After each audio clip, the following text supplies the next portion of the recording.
Good evening, everyone. Before I get any further, I must introduce myself to you. I am your truly Makati Barker, the moderator for this evening discussion. So I must say welcome to our professional learning panel discussion on language arts approach. I am delighted to be a part of this regional education seminar aimed at helping teachers strengthen their classroom practice. So today myself, along with my other members and colleagues, will explore Suggestopedia. Based on my knowledge, Suggestopedia is a fascinating and a creative approach to teaching and learning language. So, with further ado, let me introduce or join me as I introduce the three beautiful, wonderful, educated panelists for today. So, give it up for the first panelist, Miss Renata Sampson, followed by Miss Marilisa Combs, our second panelist. Give it up, give it up, give it up. Followed by our third panelist, Miss Ruan Prasad. Further, let me introduce, let us welcome, let us be pleased to have Miss Renata Sampson, the first panelists explain the key principle of Suggestopedia for us. Evening moderator, Miss Nikesi. So my task tonight is to give a definition of what Suggestopedia is and also the principles of Suggestopedia. Now, Suggestopedia is a language learning approach developed by a Bulgarian psychologist, Dr. Georgy Lozanov. And it is grounded in the belief that students learn best when they are relaxed, confident, and emotionally involved. The term Suggestopedia comes from the word suggestion, which reflects Lozanov's idea that positive suggestions can enhance learning. In other words, if our pupils feel safe, they feel at ease, and they feel capable, then their brain becomes more receptive to new information. So basically, the Suggestopedia is just us finding ways and means to make our pupils, comfortable, make them want to learn in an environment that is learning conducive. And there are several principles attached to Suggestopedia. And one of them is, I will list a few, and so we're going to go through the list. To create a relaxed and comfortable environment. Physical setting is important, and through Lozanov's research, he recommends soft lighting, comfortable seating, and calming music to reduce anxiety and tension. He also, another principle is also positive suggestion. As a teacher, you want to use comforting words, encouraging words. You want to have a tone that makes your pupils want to learn, make them want to open up, make them want to be curious, ask questions, to build up their confidence and their attitude, and we have to make sure that our expression, our facial expressions, our voice, everything is is it lends to them wanting to do that. It's opening, it's inviting, it's comforting, so that they can, it plays a role in us motivating our students.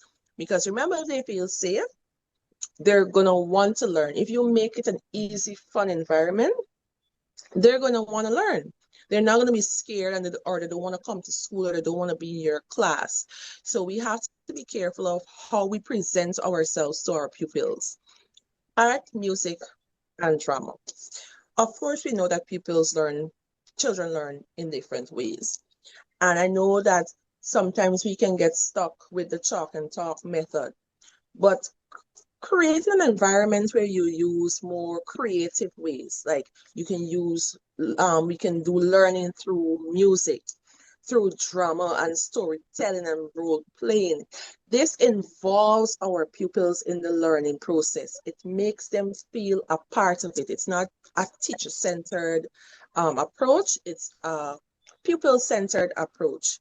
It helps our children to use their imagination as well. And if we can have that blend with learning and creativity, then our children definitely will fare better when it comes to receiving new information from a lesson. We have peripheral learning. Of course, we know that we're supposed to have child-friendly classrooms, colorful, bright, inviting. And therefore, whenever we put anything on our walls, whether it's our posters or charts or visual aids, they should grab our pupils' attention. We don't want it to be too wordy, but depending on what level you're teaching, and in this case, we're mostly focusing on the primary level, it should be less words, but more pictures, things that the children can quickly gravitate to visually and get the concept of the idea or the idea of what this poster, this teaching aid is talking about, or what it's suggesting, or what it's leading to. Role play and imagination.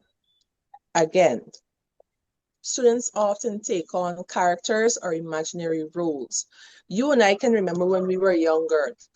In my day, the big thing was Power Rangers. And you would find yourself in your yard with your friends, use a pink ranger, you're the yellow ranger, or everybody want to be the white ranger, or whatever it is. That's where we use our imagination. And I think that imagination is something that's lost on this generation. And we as teachers, we need to bring that back, have our pupils learn how to create their imagination roles, give them a character to play out that still ties into the lesson so that it can reduce their self-consciousness and encourage free expression. So overall, Suggestopedia aims to make language learning fun, natural, and stress-free, and transform the classroom into a positive, emotional, and supportive space is where all our learners can now thrive and want to learn.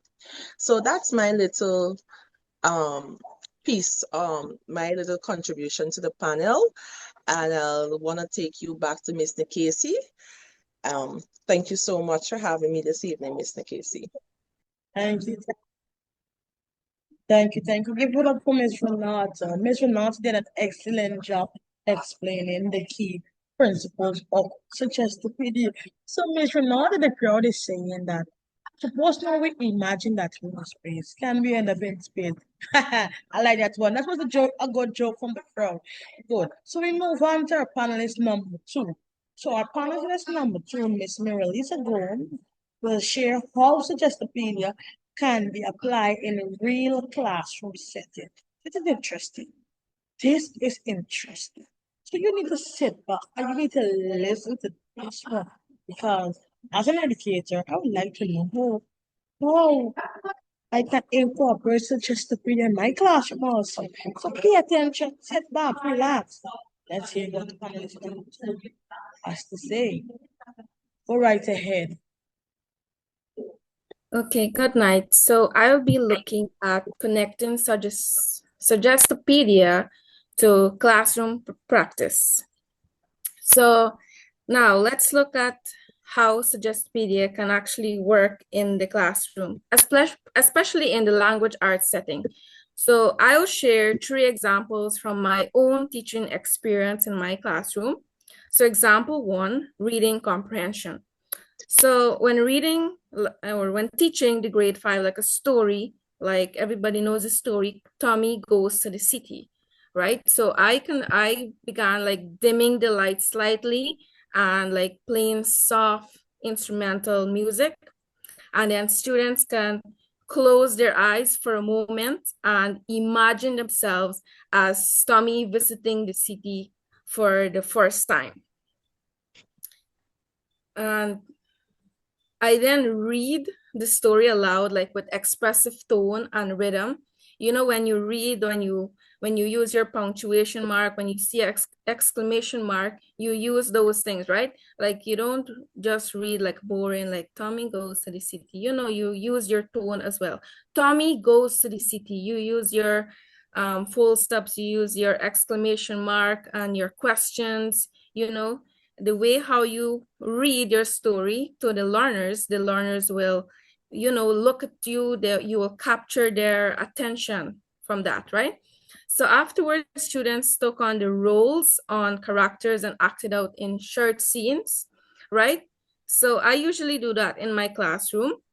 When there are stories, I use the characters, the children would use the characters and act it out. And in that way they would learn this, understand the story, would be able to answer questions.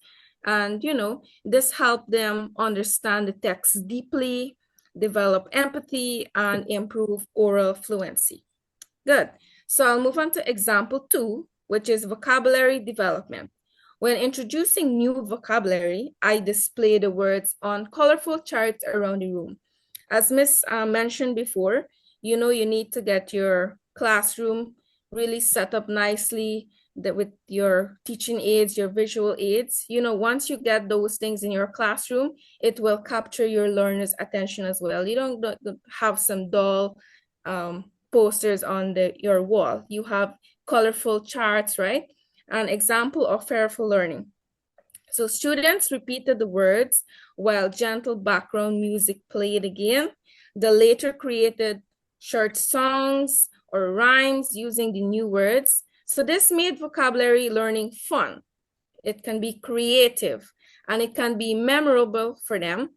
And when you do that, it will stay in their little mind. They will always remember the fun they had, the fun they had in the classroom, the fun that they engaged with both their classmates and the teacher, right? So I have the last one, example 3, which is creative writing. Before a story writing activity, I played a calm background music and invited students to imagine a beautiful scene, like a beach, a forest, or a dreamland. Then they wrote their own stories freely without worrying about mistakes at first. So this can build their confidence and imagination, encouraging authentic expressions.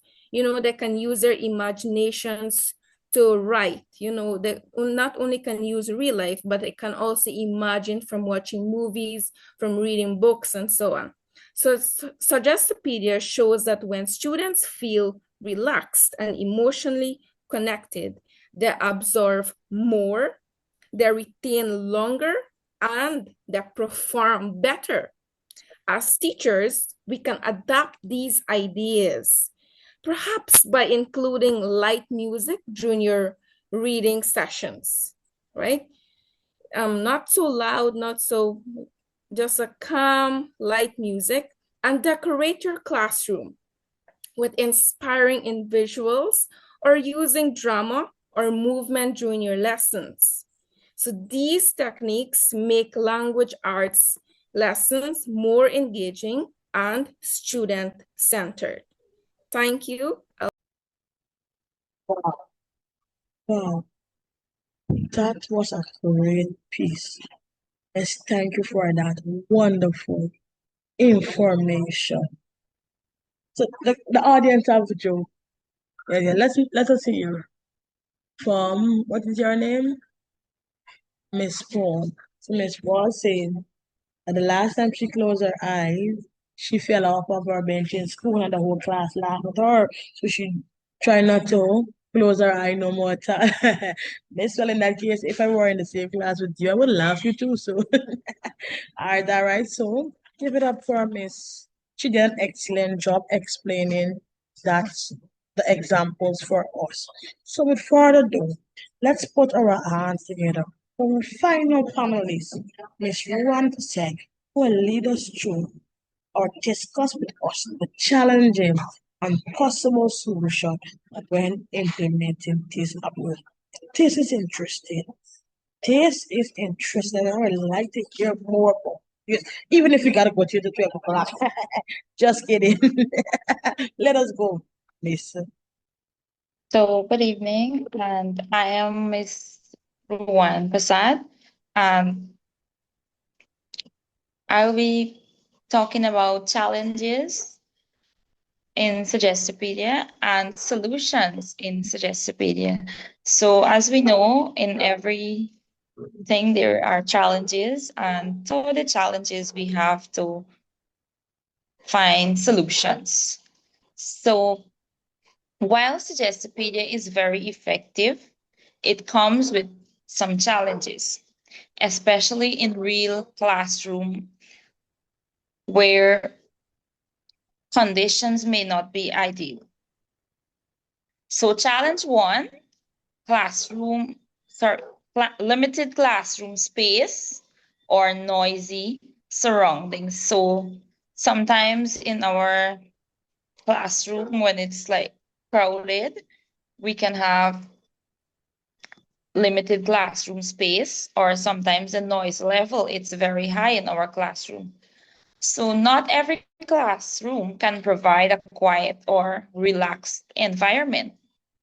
So the solution to limited classroom space or noisy surroundings, I think teachers can use small adjustments such as soft background trackers on a phone or creating a calm corner. For example, you might have a calming chair in your classroom. You might not have enough space, but we know that there are furniture or chairs or table, not table, sorry, chairs or benches in your classroom.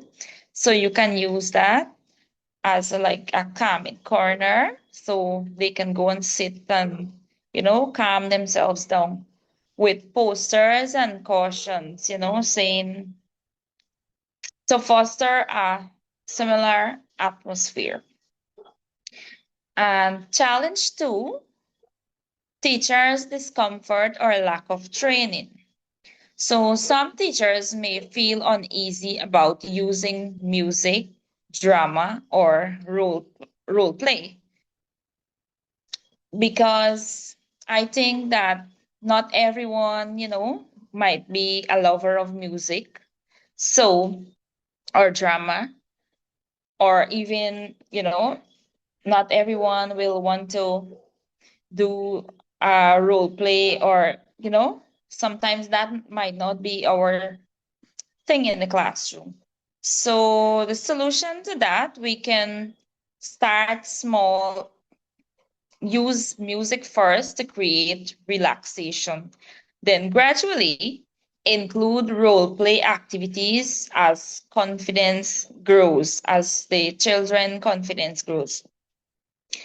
And because, sometimes the children, they will be in the classroom, they will be shy, they will, they don't want to participate in such. And challenge three, student perception. At times, students might view Suggestopedia as play because, sometimes they think that when you're playing a music, they might be calm, they might be laughing, they might be, feeling relaxed. But rather than, they might think it's play rather than learning. So, solution, I think, will if you explain the purpose of each activity clearly. For example, we say we're using music to help you understand new words, or acting the story helps us improve speaking and comprehension skills. Despite the challenges, the benefits of Suggestopedia far outweigh the difficulties because it makes learning easier, it makes learning more interesting. It also promotes a positive emotional climate, supports different learning styles. It caters for every learner, whether you're a visual learner, whether you're a auditory learner. It caters for the different learning styles and makes language learning a joyful, holistic experience. Thank you. I will now hand you over to the moderator. Oh my gosh, this Whole topic was interesting. Thank you, panelists. Too. Thank you. So I must say a big thank you to all our panelists for those rich and thoughtful insights.